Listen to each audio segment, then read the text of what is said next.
A paz de quem se foi depende da paz de quem ficou. Vamos conversar sobre isso?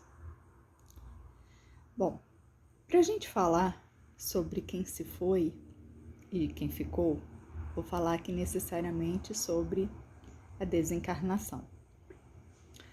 O Livro dos Espíritos explica para a gente como acontece esse processo de desencarnação. Vou me basear aqui principalmente lá no capítulo 3 do livro. Para quem tiver o livrinho, só para matar a curiosidade de quem não tem também, eu vou ler as perguntas que tem nesse capítulo 3. Trata da alma depois da morte, primeiro item. Em que se torna a alma no instante da morte? A gente sabe que nós todos somos espíritos, né? Então, enquanto nós estamos encarnados, nós temos um corpo.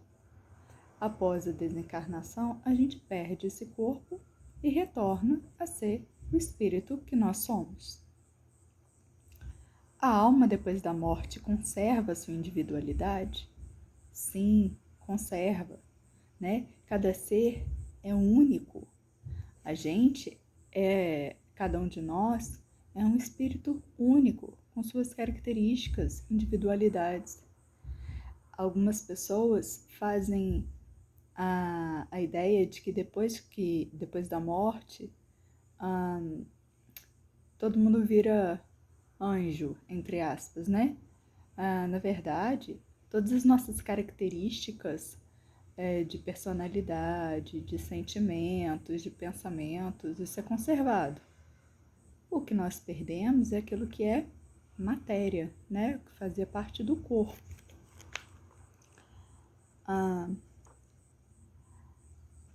Então, a próxima pergunta: a alma nada leva consigo deste mundo? Leva o que faz parte da própria alma, que eu acabei de dizer, né?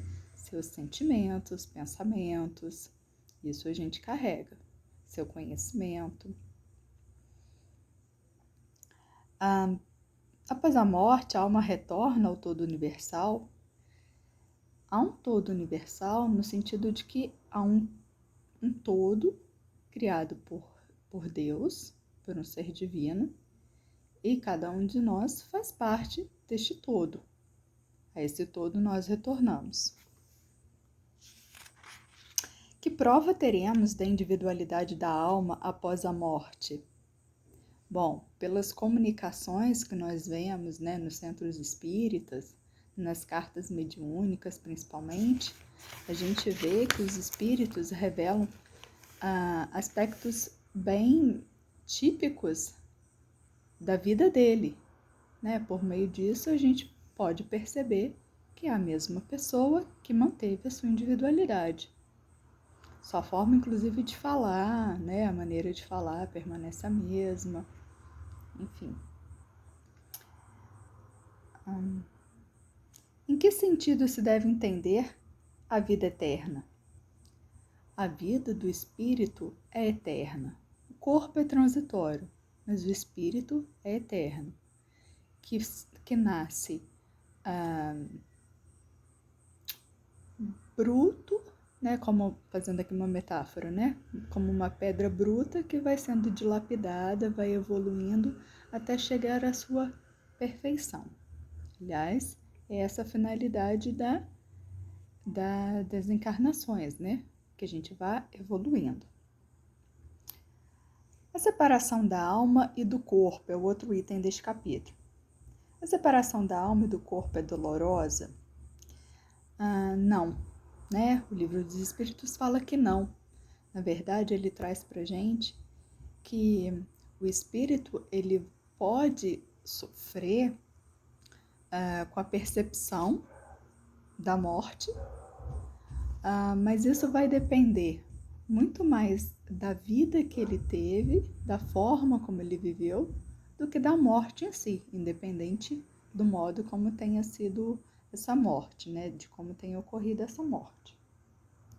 Como se opera a separação da alma e do corpo? A alma e o corpo se separam através do perispírito, né? O Livro dos Espíritos traz pra gente que, na verdade, o corpo, ele é uma prisão para o espírito, né? Porque o espírito, ele é maior do que o corpo. Então, o espírito, ele se expande, ele é modelável, digamos assim, vai se modelar de acordo com o corpo que nós utilizamos. E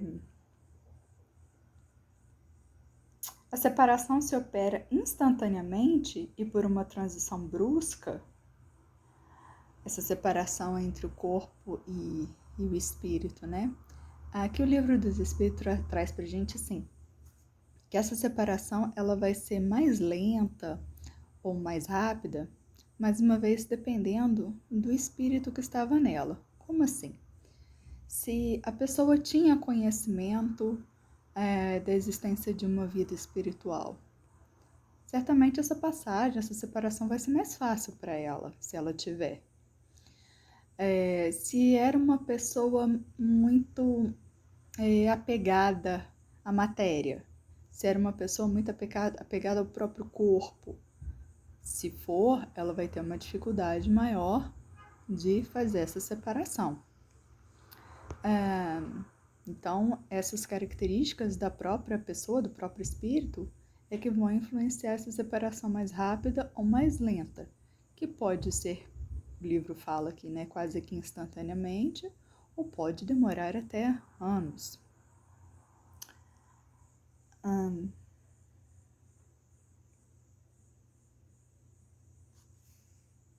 Vamos ver, vou falar aqui das perguntas que eu acho mais relevantes pra gente, tá? Que sensação experimenta a alma no momento em que se reconhece no mundo dos espíritos? Mais uma vez, né? Vai depender do próprio espírito. Imagina, a gente vem para a vida, para uma nova encarnação, com objetivos a serem cumpridos. Então, o nosso prazo de vida, ele é pré-estabelecido e a gente vem com um planejamento, né? Um roteirinho daquilo que nós devemos seguir nessa encarnação para a nossa própria evolução. Então, é um roteiro individual, planejado para cada um. Então, no momento da separação da alma do corpo, imagina só, o espírito certamente vai ficar mais feliz ou menos feliz, dependendo de como foi a experiência dele no corpo, né? Nessa encarnação que acaba de se encerrar. Então, se ele tiver cumprido os objetivos para os quais ele veio, né, encarnar, se ele tiver tido uma boa vida, no sentido de ter a consciência tranquilo, de que ele fez o melhor do que ele podia. E aqui eu não estou falando de não ter tido erros, né? Todo mundo tem. Mas no sentido de, ok, eu cumpri meus objetivos, eu me esforcei. Então, dependendo disso, é que a alma vai se sentir melhor ou pior, né? Então, o Livro dos Espíritos fala que o que mais intervém aí é a consciência de cada um. O espírito reencontra imediatamente aqueles que conheceu sobre a terra e que morreram antes dele. O Livro dos Espíritos fala que sim, normalmente aqueles que morreram anteriormente, com quem a pessoa tinha afeição, né, tinha algum relacionamento, essas pessoas, esses espíritos vêm receber. Então, sabendo da morte, eles vêm receber essa pessoa. Então, tem os espíritos amigos que vêm nos receber logo após a morte. Bom, um outro tópico deste capítulo: perturbação espírita. A alma, deixando o corpo, tem imediata consciência de si mesmo? Bom, aqui o livro fala assim, não é né, acabou de morrer, tem consciência de que eu sou um espírito, de que eu morri, desencarnei? Diz não exatamente, né? Passa aí por um período de uma perturbação. Mais à frente, todos os espíritos experimentam no mesmo grau e durante o mesmo tempo a perturbação que se segue à separação da alma e do corpo. Então aqui fala que não, né? Essa perturbação, o Livro dos Espíritos faz aqui uma comparação com como se a gente estivesse numa situação de sonolência. Você está despertando, não sabe muito bem onde você está, então é uma perturbação assim passageira, né? Para identificar o que está acontecendo. Então também depende aí de cada um, né? Mais uma vez o livro fala o principal fator aqui é a consciência de cada um. O conhecimento do espiritismo exerce influência sobre a duração mais ou menos longa dessa perturbação? Sim, né? É o que eu disse anteriormente. Talvez não a pessoa precise ser espírita necessariamente, mas que tenha uma outra religião ou que tenha uma consciência, né, de que somos espíritos que temos uma vida eterna. Então, para uma pessoa que tem essa consciência, após a morte, certamente ela vai ficar mais tranquila, né? Porque ela sabe que algo mais ocorre do outro lado. Se não, certamente também vai ter uma surpresa. Bom, são esses tópicos então que eu queria mencionar que tratam aqui dessa passagem, né? Da encarnação para o mundo dos encarnados, para o mundo dos desencarnados, né? O mundo terreno para o mundo dos espíritos. Bom, sabendo disso, então, eu vou completar essa nossa conversa com o que traz um pouquinho no Evangelho segundo o Espiritismo. Ok, então eu sei de tudo isso, perdi uma pessoa, como eu vou ficar? Né? Como eu vou ficar e como a pessoa que desencarnou vai ficar. Relembrando a frase, né, que é o motivo da nossa conversa, a paz de quem fica depende da paz, a paz de quem foi depende da paz de quem fica.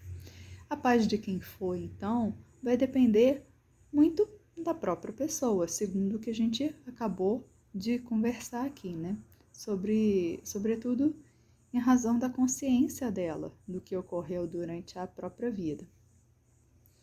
Mas, e a paz, né? Ok, então a pessoa foi, vamos supor que ela não teve uma boa vida, ou eu temo pela desencarnação dela. Será que eu que fiquei posso ajudar de alguma forma na paz de quem se foi? Claro que pode. E pode como? Pode por meio das orações. E aqui é que eu vou usar o livro do Evangelho segundo o Espiritismo, né? Na parte final do livro, traz lá várias preces. E aqui eu vou comentar das preces, né? Que estão assim, no item 4, preces por aqueles que não estão mais na Terra. O tópico é por alguém que acaba de morrer. Bom, prece por alguém que acaba de morrer. Então, sugestão. O que você que ficou pode fazer por aquele que se foi? O ente querido, uma pessoa a quem você quer bem. Você pode fazer uma prece. E aqui a gente tem, são três modelos de preces que podem ser feitas para quem desencarnou. Você precisa seguir um modelo de prece? Não, não precisa. Mas por que é interessante ler essas preces? Porque lendo essa prece, esses modelos aqui, você vai entender como você pode ajudar aquele que se foi, aquele que morreu. Ok, então posso fazer uma prece, não precisa ser uma prece programada, posso ser uma prece criada por mim no momento, por exemplo, no velório, ou enfim, na sua casa, o local pouco importa, né? De que forma essa prece pode colaborar com aquele que desencarnou?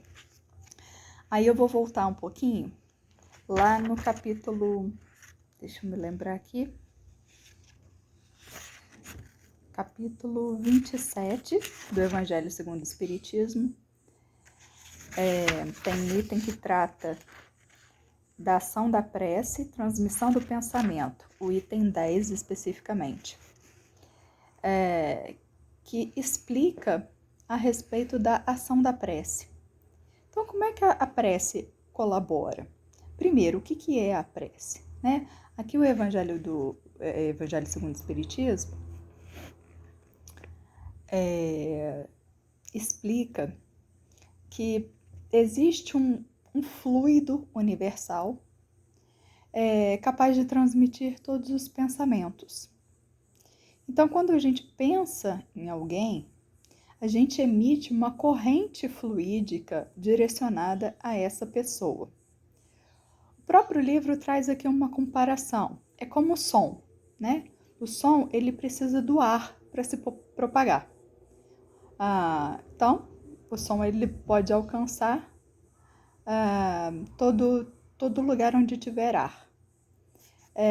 E a prece, ou o pensamento, como eu estava dizendo, tem um alcance muito maior, que vai além, não precisa do ar. Nessa corrente fluídica, alcança todo o universo. E alcança encarnados e desencarnados. Então, por meio do pensamento, nós podemos nos comunicar com outra pessoa encarnada e desencarnada. E a prece é exatamente isso, é uma transformação que vai além, não precisa do ar. Nessa corrente fluídica, alcança todo o universo. E alcança encarnados e desencarnados. Então, por meio do pensamento, nós podemos nos comunicar com outra pessoa encarnada e desencarnada. E a prece é exatamente isso, é uma transmissão do pensamento. Então, se eu penso numa pessoa de forma positiva ou de forma negativa, eu estou enviando para ela uma corrente fluídica positiva ou negativa. Então, perceba, quando você faz uma prece, você está se comunicando com a pessoa. Então, voltando aqui ao que estava dizendo antes, né? Uma pessoa morreu, como eu posso ajudar para que ela tenha paz? Bom, eu posso fazer uma prece para os amigos espirituais, para que eles possam acolher aquela pessoa. Posso fazer uma prece direcionada a Deus, a Jesus, e eles certamente terão intermediários, né, para fazer essa intervenção junto à pessoa que morreu. Enfim, ou posso fazer diretamente para a pessoa que morreu. Posso me comunicar diretamente com ela. E aqui eu vou pegar um exemplo de um livro espírita que é bastante conhecido no meio espírita, né? Que é o Violetas na Janela. Vou tentar mostrar aqui. Violetas na Janela, um livro pequenininho, bem bonito, que vale a pena ler também. Um livro curtinho, que é um romance. Esse romance trata de uma menina de 19 anos que desencarnou,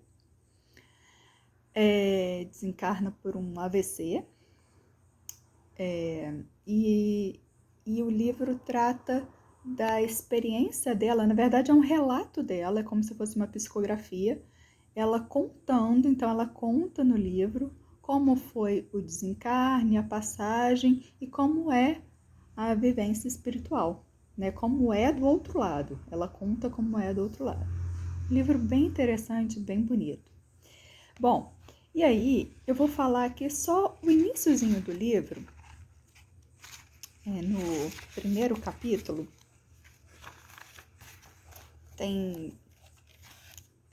ela começa a descrever o momento em que ela desperta. Desperta, eu quero dizer, logo após a morte, né? Então, ela desperta num hospital espiritual e aí descreve aqui as primeiras impressões dela, né? Aí aqui, vou ler 2 trechinhos bem curtinhos. Ela diz assim: ouvia a voz de meu pai, ou melhor, sentia as palavras. Patrícia, filha querida, dorme tranquila. Amigos velam por você. Esteja em paz. E ainda um pouquinho mais à frente, fala assim: pensei no meu pai, senti-o, interroguei-o mentalmente. Papai, que faço? Calma, esteja tranquila. Diante do desconhecido, procure conhecer. Nas dificuldades, ache soluções. Pense em Jesus. O Divino Mestre é a luz do nosso caminho. Então vejam só que interessante.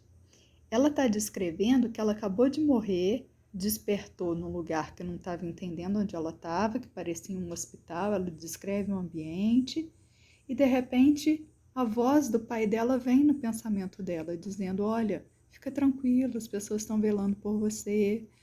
Mais à frente, nesse capítulo, ela fala que vem uma pessoa para falar com ela e mais uma vez ela pensa: e agora o que eu faço? E vem de novo o pai falando com ela, né? Fique tranquila, pense em Jesus. E o que é esse pensamento? Esse pensamento é uma conversa mesmo. É uma conversa entre ela e o pai. Esse pensamento eram as preces do pai dela enviando para ela. Vejam que bonito isso. Então, é claro, gente, que assim, após a morte, né, de uma pessoa querida, eu acho que é natural que a gente fique triste. Natural porque a gente perdeu, ainda que momentaneamente, aquela pessoa, né? A gente não vai ter aquele contato físico, contato presencial com aquela pessoa, pelo menos por um tempo. É normal que a gente sinta saudade. Por outro lado, a gente pode amenizar a nossa dor, o nosso sofrimento, através desse conhecimento.